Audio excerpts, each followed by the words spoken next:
हिसार से श्यामलाल जी, स्वागत है आपका। नमस्कार जी। नमस्कार सर। मैडम नमस्कार जी, बात हो रही है श्यामलाल जी, आप बताइए।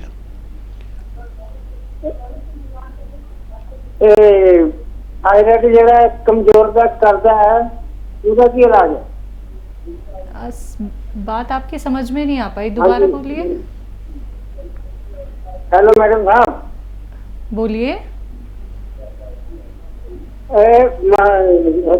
थायराइड जरा कमजोर करता है, उसका क्या इलाज है? थायराइड? हाँ जी। और शरीर में सुखा देता है, उसका क्या इलाज है वो बताइए।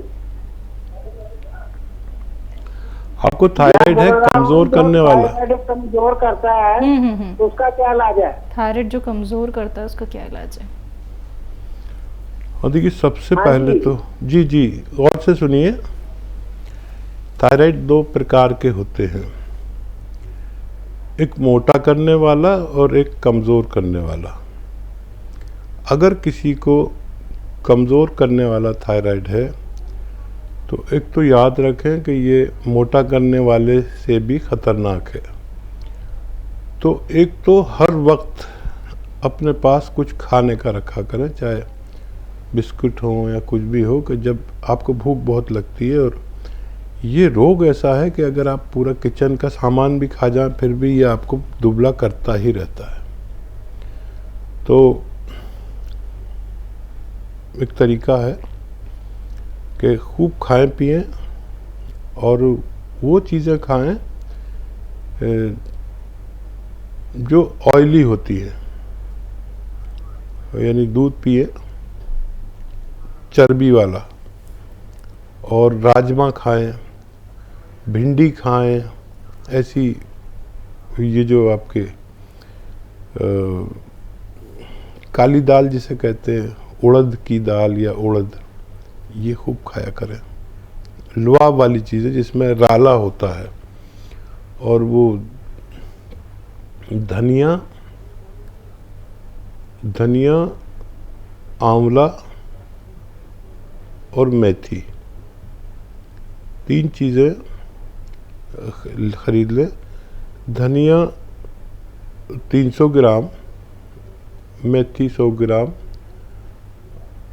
धनिया और आंवला 100 ग्राम, मेथी 100 ग्राम और धनिया 300 ग्राम, और इसमें मिलाएं 100 ग्राम गोंद मोरिंगा सफ़ेद, इसमें मिला लें और पाउडर बना लें। और 1 चम्मच सुबह खाएं खाली पेट, जब आप थायराइड की गोली खाते हैं, और 1 चम्मच रात को खा लें। दूध से भी खा सकते हैं इस नुस्खे को, क्योंकि आपको दुबला करने वाला थायराइड है। मुझे उम्मीद है कि आपको फ़ायदा मुमकिन है जी। आत्मा राम जी, स्वागत है आपका। नमस्कार जी। नमस्कार सर। मेरे वैद्य साहब से बात कर, मेरी एज है ना 62 ईयर है। मेरे उठता हूँ तो मुंह कड़वा मिलता है और जीभ मेरी लाल हो गई है, जैसे मुंह कड़वा रहता है, जीभ लाल हो गई है। हाँ जी। ठीक है जी। देखिए, नारियल आप जानते हैं, नारियल, कच्चा नारियल या पक्का नारियल, जो भी आपको अवेलेबल हो, वो रोज़ खाया करें और खूब खाया करें। नारियल कच्चा भी आता है, दूध वाला, जो कच्चा नारियल, ताज़ा नारियल होता है, और ऑयल वाला भी आता है। जो भी आपको आसानी से मिले वो खूब खाया करें। दिन में 2-3 बार, जितना भी आप खा सकते हैं, ये आप खाया करें। और 1 चुटकी नमक जैतून, ये असली खरीदें, ये नकली भी मिलता है, और पानी में डाल दें इसको, और नारियल खा के ये पानी पी लिया करें दिन में 2 बार। मुझे उम्मीद है आपको फ़ायदा होना मुमकिन है जी। आफरीन, स्वागत है आपका। हेलो। अस्सलाम वालेकुम मैम। वालेकुम अस्सलाम मैम, कैसी हैं आप? अल्हम्दुलिल्लाह, अल्लाह का शुक्र है। आप बताइए, आप कैसी हैं? हम भी ठीक हैं। अस्सलाम वालेकुम हकीम साहब। वालेकुम सलामत रहें आप। आफरीन खैरियत से हैं? नहीं, खैरियत है भी नहीं भी, इसलिए हमने आपको फोन किया। मेरी थोड़ी लंबी बात है कि सब ठीक से पूरी सुन लीजिएगा। ठीक है।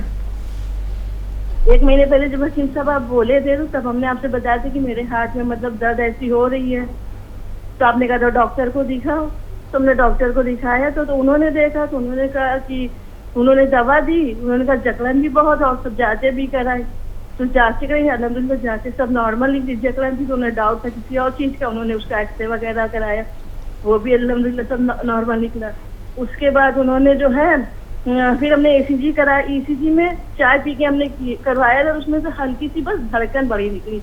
और BP की दवा खाते हैं तो BP की दवा उनकी खाई तो उससे मेरी धड़कन इतनी बढ़ गई, इतनी मतलब तबीयत, मेरा BP इतना बढ़ गया 160 से ऊपर और नीचे का 120 हो गए। तो उसकी क्या वजह थी खैर वो तो हमें नहीं पता। फिर हमने BP की दवा उनकी खानी छोड़ दी। ठीक है मैम। उसके 1 महीने से तो हमने BP की दवा खाई नहीं। और हम हकीम और सब जांच मेरी नॉर्मल हुई और हम हकीम साहब का हिसाब से उन्होंने आपका नुस्खा भी 7 महीने से ले रहे हैं। अब हमने माजून आर मंगाया, वो भी 15 दिन से ले रहे हैं। और BP के लिए नमक जैतून सोडा और अलसी ये भी खा रहे हैं। और सियागोन भी थोड़ा हड्डियों की दिक्कत है तो वो भी ले रहे हैं। तो मेरे ये 2 महीने से तो जकड़न बिल्कुल बनी हुई है, मतलब और 1 हफ्ते से तो सांस बहुत फूल रही है। तो उसकी क्या वजह है कि क्यों मेरे इतना हो रहा है, ये चीज नहीं समझ में आ रही। मतलब नुस्खा लेना सब आराम मिलना चाहिए, इतना टाइम हो गया तो सांस बहुत फूल रही है मेरी। तो ये चीज नहीं समझ में आ रही कि उसके लिए मैं अब क्या करना चाहिए, क्या दवा लेना चाहिए, ये जानना था मैम। ठीक है, ठीक है। और सब जाते अल्हम्दुलिल्लाह मेरा यूरिक एसिड जो बढ़ा हुआ था वो भी अल्हम्दुलिल्लाह नॉर्मल निकला। और जो दिक्कतें थी और सब सही निकली। बस मेरी जकड़न बहुत बनी हुई है और सांस बहुत फूली है। BP भी हल्की सी जो धड़कन और डेयरी भी कल खाई, सांस फूली थी अंग्रेजी दवा, उससे भी कंट्रोल नहीं हुआ मेरे। तो ये वजह क्या है मैम, बस ये जानना थी। तो उसके लिए क्या नुस्खा ले जो मेरी सांस ना फूले और जकड़न मेरी एकदम ठीक हो जाए। सोडा और नमक जैतून भी ले रहे हैं अलसी के साथ और मेथी के साथ, लेकिन तब भी मतलब वो चीज कंट्रोल क्यों नहीं हो रही है, बस ये जानना था मैम।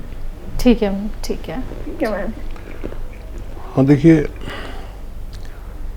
कुछ ऐसा हो सकता है कि घरेलू कोई प्रॉब्लम होती है तब भी BP बढ़ जाता है। तो इत्तेफाक से अगर बढ़ गया है था तो वो ठीक भी आसानी से हो जाता है। किसी घरेलू वजह की वजह से ख़वातीन को तो बहुत ज़्यादा परेशानियाँ होती है, घरेलू परेशानियाँ, उसका जिक्र नहीं कर सकते, किसी न किसी से ज़रूर परेशानी होती है। अगर इत्तेफाक से बढ़ जाए तो वो कोई बात नहीं, वो मेरा भी बढ़ जाता है। एक दिन मेरे घर में भी कोई ऐसी बात हो गई जिसको मैं किसी से शेयर न कर सकता हूँ न करूँगा। गांव गया हुआ था तो मुझे जब ये पता चला कि मेरे एक अपने ही अजीज़ ने मेरे साथ धोखा कर दिया तो बहुत परेशानी होने लगी मुझे। और वो किसी शेयर भी नहीं कर सकते क्योंकि कुछ रिश्ते ऐसे होते हैं कि उनके किसी जुल्म पर पर्दादारी ठीक है, ये तो वो रिश्ता बदनाम हो जाता है। बहरहाल तो जब मुझे परेशानी महसूस हुई तो मैंने देखा तो मेरा BP 200 पहुंच गया। और मैं समझ गया कि अगर मैं इसको किसी से शेयर कर दूं तो शायद कम हो जाए, लेकिन मैंने शेयर नहीं किया, पर कंट्रोल कर लिया। तो 2-4 दिन अगर हो गई है इत्तेफाक से तो ये फितरी बात है, आदमी को गुस्सा आता है और बर्दाश्त करने वाले को अल्लाह मदद करता है।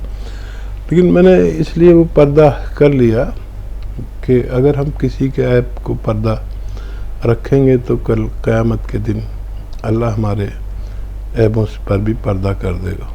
लेकिन बहुत मुश्किल है किसी के ऐप को छुपाना, पर्दा करना। बहरहाल ये तो मैं एक मिसाल दे रहा हूँ अपनी कि ये सब मेरे साथ भी होता है। अब ये नमक जैतून आप ले रहे हैं तो कोलेस्ट्रॉल भी ठीक है, सारी जांचें ठीक है। तो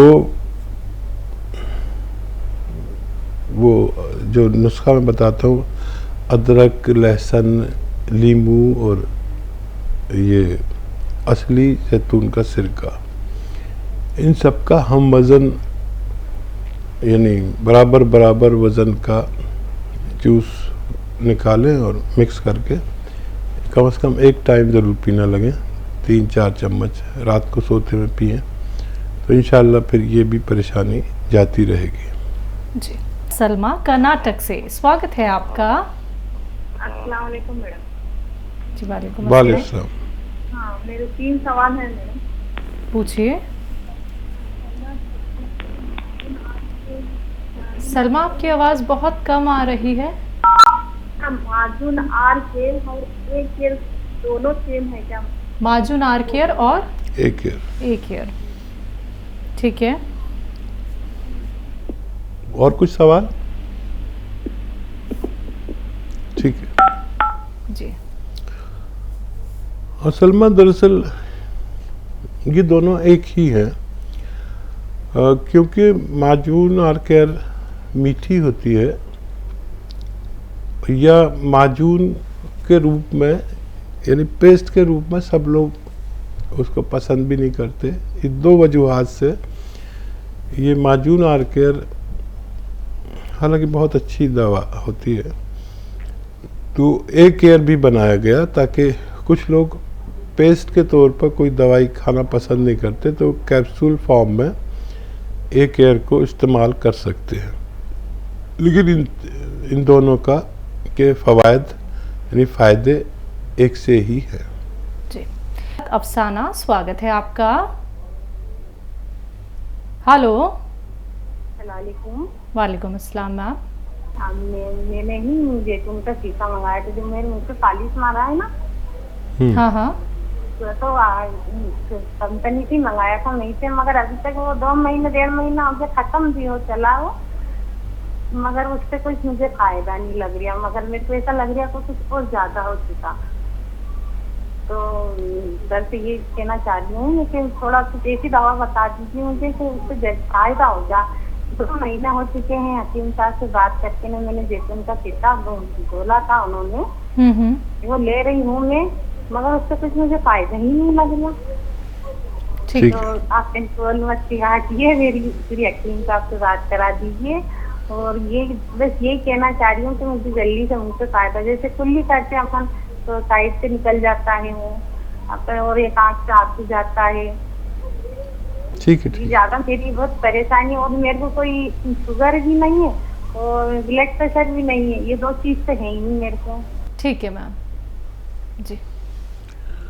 तो देखिए, फालिज ज़दा लोग जिनको फालिज हुआ है पैरालाइसिस, वो इतनी जल्दी फ़ायदे की उम्मीद ना रखें। और ये जैतून का सिरका बेशक फ़ायदा करता है, कोलेस्ट्रॉल भी नहीं रहा आपको और शुगर भी नहीं है। और ये दरअसल जो रोग है ये बहुत टिपिकल है, दिमाग की किसी रग में चर्बी का खून में शामिल होकर जम जाना। तो इसको खोलने के लिए हमें 1 साल भी लग सकता है, और इसी जैतून के सिरके को आप और तेज़ और ज़्यादा असरदार भी कर सकते हैं। एक बोतल जैतून का सिरका असली और अदरक का जूस असली 1 लीटर और नींबू का रस 1 लीटर और लहसुन का रस 1 लीटर, इन सबको मिला दें, फिर इसे इस्तेमाल करें। ये दुनिया का सबसे बेहतरीन फार्मूला कह सकते हैं जो फालिज ज़दा लोगों के लिए, कोलेस्ट्रॉल के लिए, ब्लड प्रेशर के लिए, हार्ट ब्लॉकेज के लिए और पेट के लिए। अगर आप इसे इस तरह से इस्तेमाल करते हैं तो और भी तेज़ी से फ़ायदा होना मुमकिन है। अतिया बेगम जी, स्वागत है आपका। हेलो, अस्सलाम वालेकुम। वालेकुम अस्सलाम वालेकुम मैम। सलाम। वो क्या बोलते थे कि मैं ये हमारे बहन के लिए शुगर बीपी के लिए और वो गोंद ये क्या बोलते हैं। अस्सलाम वालेकुम। बोलिए मैम, टीवी का वॉल्यूम कम कर लीजिए। हमारी बहन के लिए शुगर और बीपी के लिए हाँ। कलौंजी का सिरका और जैतून का सिरका और गोंद जामुन मंगाई थी। तो शुगर ना ऐसा 30 ऐसा होके थोड़ा पागल पागल जैसा कर रहे, तो छोड़ दी मैं शुगर वो दवा। 30 हाँ 30 तक होके थोड़ा पागल पागल बह के बातें कर रहे उन्होंने। इसलिए फोन करी थी मैं, तो शुगर ऐसा छोड़ दो दवा थोड़े दिन के लिए बोले। और मेरे लिए मेरे को क्या बोलते थे गोंद चिलगोजा मंगाई थी मैं। और अभी तो 2-3 महीने हो रहे मैं गोंद चिलगोजा खा के। तो हाँ मेरे लिए दुआ करो। ठीक है। हाँ देखिए शुगर कुछ ज़्यादा ही कंट्रोल हो गई। शुगर के लिए गोंद जामुन काफ़ी होता है, एक चुटकी बस 2 बार। मज़ीद शुगर के लिए ये जो सिरका आप लेते हैं यही काफ़ी होता है, फिर ये गोंद जामुन लेने की ज़रूरत नहीं है। और अभी छोड़ना बेहतर है। दरअसल ये शुगर जो बढ़ी हुई जो मात्रा है इसकी, ये जितनी ख़तरनाक होती है उससे भी ज़्यादा ख़तरनाक शुगर कम जो होती है वो ख़तरनाक होती है। और ऊपर वाले की आप पर मेहरबानी है, नहीं तो इतनी कम शुगर में आदमी कोमे में चला जाता है, फिर उसे होश ही नहीं रहता, ऐसे होकर कोमे में चला जाता है। तो शुगर पर नज़र रखें, जब ज़रूरत हो जब ही लें। ये आपकी शुगर कंट्रोल हो चुकी है, मतलब कंट्रोल से भी ज़्यादा आपने दवा ले ली। और गोंद चिलगोजा बस एक ही बार खाएं और खूब अल्लाह से मदद मांगनी ऊपर वाले से। आपकी शुगर कंट्रोल हो चुकी है, ज़रूरत नहीं हो तो ना लें। और शुगर पर खूब एहतियात करें। कभी भी शुगर बढ़ जाए तो फ़ौरन शुगर पानी में मिला के फ़ौरन पी लें ताकि फ़ौरन अप हो जाए। तो 30 तो बहुत कम होती है, कभी ऐसी नौबत ना आने दें। एक मशीन घर में रख लें, उससे आप जब चाहे कुछ कैफियत बदले। तो आदमी कोमे में भी जा सकता है, कम शुगर वाला पागल भी हो सकता है। तो लोग आपने बहुत सही फैसला किया कि दवा रोक दी, नहीं तो बहुत ज़्यादा कंट्रोल अच्छा नहीं है। चिलगोजा गोंद का इस्तेमाल कर रही है, दुआ चाहती हैं तो एक ही टाइम लें, बस काफ़ी है। रात को लें, एक चुटकी से ज़्यादा ना लें। इसबगोल की भूसी में मिला कर लें, दूध में मिला कर लें। शुगर का एक मशीन ज़रूर खरीद लें और उसे सीख लें कैसे शुगर वाले को हमेशा एक शुगर की मशीन चाहिए ताकि वो अपनी शुगर पर नज़र रख सके। अल्लाह आपको आसानी से, भगवान आपको आसानी से अच्छा कर दे और आपकी ज़रूरत भी, उम्मीद भी पूरी ज़रूर कर सकता है। जी अमरीन, स्वागत है आपका। मैम हम आफरीन बोल, अभी हमारी आपसे बात हुई थी। आफरीन, हाँ जी बताएं। मैम मेरी बात पूरी हो नहीं पाई थी। बताएं। बड़े हकीम साहब आपको बर्थडे की बहुत बहुत मुबारकबाद, जल्दी देना भूल गए थे। और हाँ हम ये ज्यादा हमारे पूरे सवाल का मैम जवाब नहीं मिला था। हमने ये कहा था जिस हम साबिस्तान आपका नुस्खा 1 महीने से ले रहे हैं, ठीक है। 7 महीने से ले रहे हैं साबिस्तान आपका नुस्खा, और 1 महीने से ये माजून आर के ले रहे हैं। 7वां महीना मेरा चल रहा है। तो मेरे 2 महीने से जकड़न बहुत है और 1 हफ्ते से सांस बहुत फूली, हफ्तन बहुत हो रही है। तो उसके लिए मैं नुस्खा जानना था मैम, क्या होगा? ठीक है, ये जानना था। और हकीम साहब हम आपके लिए भी बहुत दुआ करते हैं मैम, आपके लिए भी करते हैं। और शगुफ्ता मैम आप जो बोलती हैं उनके लिए भी बहुत दुआ करते हैं। ठीक है, शुक्रिया मैम, शुक्रिया। तो हकीम साहब बस आप दुआ करिए और मैं इसका नुस्खा बताइए इसकी वजह क्या। तो मेरे सांस बहुत फूल रही है, वो क्यों नहीं ठीक हो रही, जकड़न नहीं ठीक हो रही। बस ये जानना। 7 महीने हमको हो गए करते हुए, तो दिक्कत कहाँ पे आ रही है? जी देखिए ब्लड प्रेशर की दवा खाने से आपका ब्लड प्रेशर इत्तफाकन बढ़ा होगा।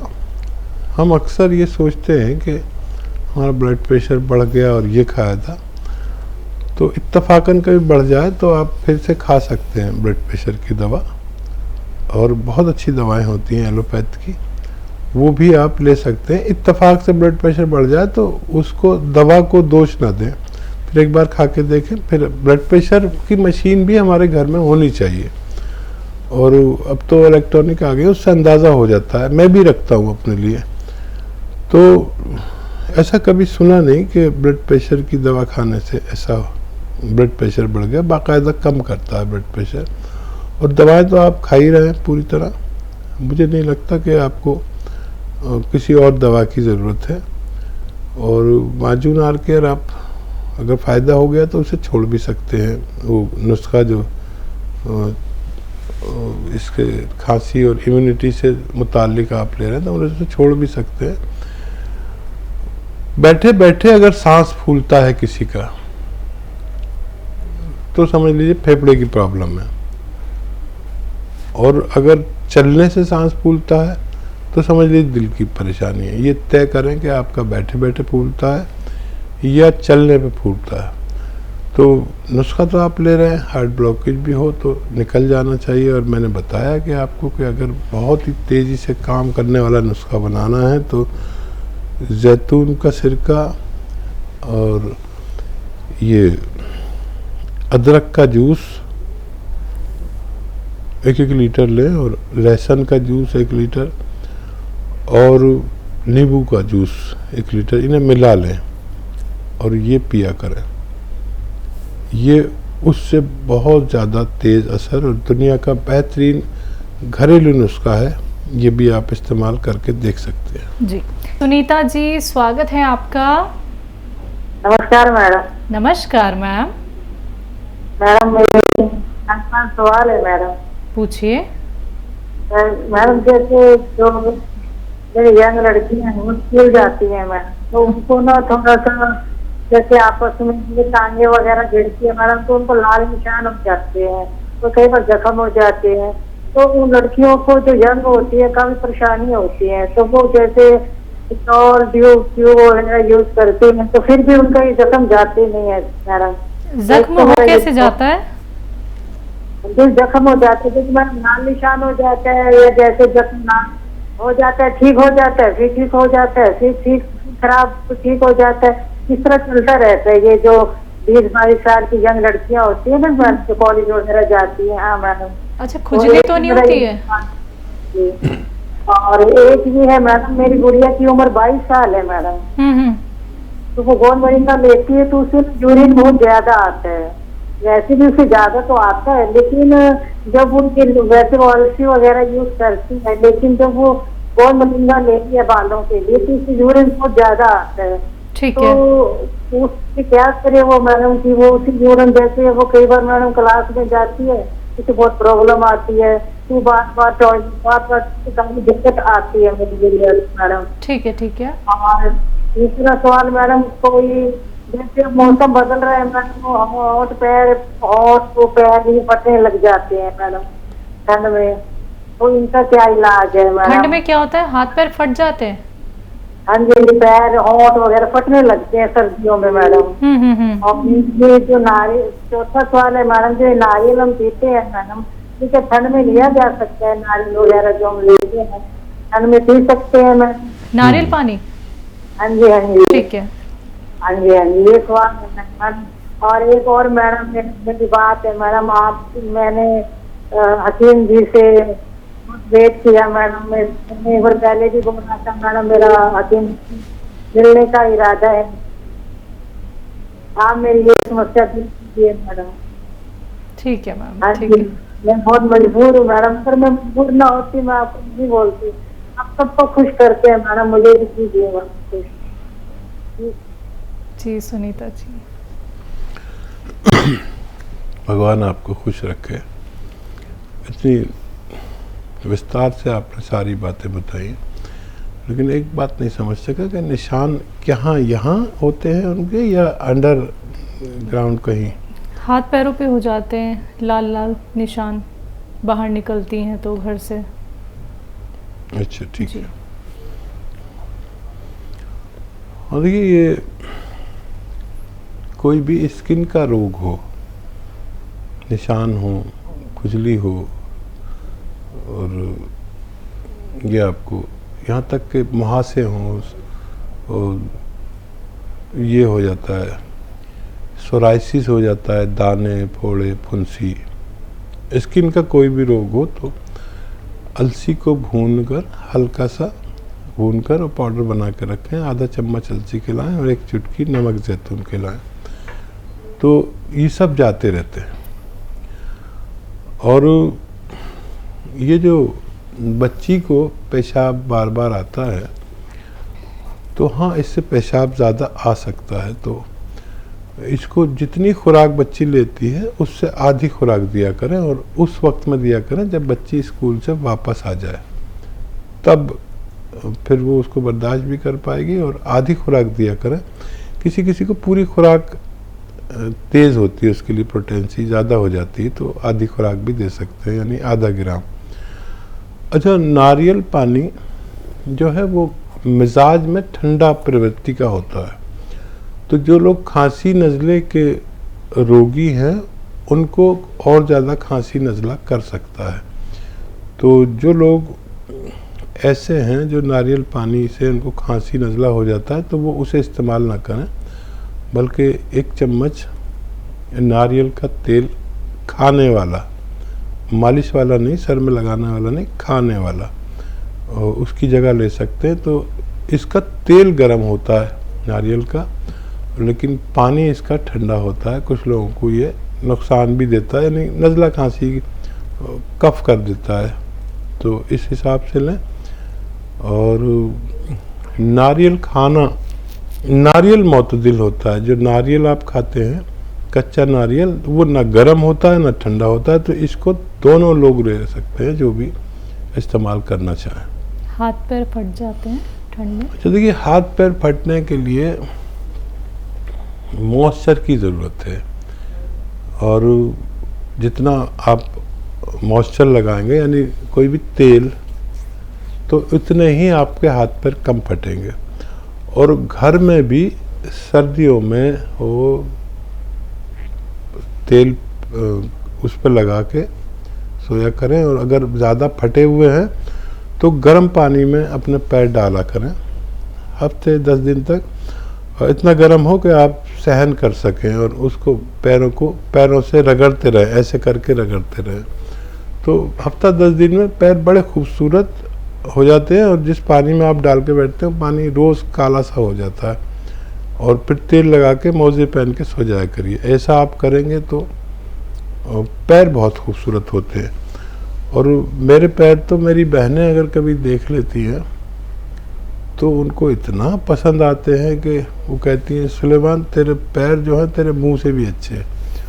और मेरा अमल ये है कि मैं मोजे पहनता हूँ और पैर धोता हूँ। कभी ख़राब से लगे तो पानी में डाल के, गर्म पानी में डाल के छोड़ देता हूँ, तो सारा मैल उसमें चला जाता है। पैरों को हल्का सा रगड़ो। तो अक्सर अगर हम ये करते रहें तो हमारे पैर मुंह से भी खूबसूरत और अच्छे लगने लगते हैं। जी, बिहार से स्वागत है आपका। जी नमस्कार शैलजा जी। जी नमस्कार सर। हकीम साहब को वालेकुम सलाम। आदाब, जय हिंद, स्वागत जनाब। सर हमारा 3 सवाल है। जी बताएं। एक सवाल है कि ये जिसको यूरिक एसिड बढ़ गया है, हो गया है, उसके लिए क्या दवाई दें? और क्या, एक हो गया। दूसरा सवाल है कि यूरिक एसिड वाले को क्या क्या नहीं खाना चाहिए? और तीसरा सवाल है कि यूरिक एसिड जिसको है उसको जैतून का सिरका चूंकि खट्टा होता है, दें कि नहीं दें? 3 सवाल हुआ। ठीक है सर, बहुत ही अच्छे। शायद हमको पता नहीं हो गया। बाबू नारायण जब वही है जो खुदा ने आसमान से बोले थे, और हम आने के लिए भी बोले थे आपके यहाँ सर कि आप सबको बुलाने के लिए थे, लेकिन बुलाए नहीं। हम दिल्ली गए भी। जरूर, तीनों का जवाब दे दीजिए सर। देखिए, सवाल आपने बहुत अच्छे किए हैं। और देखिए, यूरिक एसिड खट्टी चीज़ में होता है। खट्टी कोई भी चीज़, जैसे लीमू, आम का अचार, और कोई भी खट्टी चीज़ आप खाएंगे तो यूरिक एसिड बढ़ेगा। तो ये यूरिक एसिड वालों को नहीं खाना चाहिए। खट्टी चीज़, संतरा भी होता है और बहुत सी खट्टी चीज़ होती है। और आपने पूछा है क्योंकि ये सिरका भी खट्टा होता है, इसमें भी यूरिक एसिड होता है, तो ये भी न लें। एक तो ये। अच्छा, जिसको यूरिक एसिड है उसको कैसे ठीक करना चाहिए, ये भी आपका सवाल है। समय बहुत कम है, तो अलसी को हल्का सा भून के पाउडर बना लें, आधा चम्मच अलसी और 1 चुटकी नमक जैतून। जैतून के नमक में यूरिक एसिड नहीं होता, बल्कि यूरिक एसिड निकालने की ताकत होती है। ये पानी मिला के रोज़ लिया करें, दिन में 1 बार या 2 बार, तो यूरिक एसिड के रोग को अच्छा करने की ताकत इसमें है। जी, जैतून का सिरका दे सकते हैं? खट्टा होता है क्योंकि? हाँ, जैतून का सिरका नहीं देना चाहिए। कोई भी खट्टी चीज़ यूरिक एसिड वाले को नहीं देनी चाहिए। जी।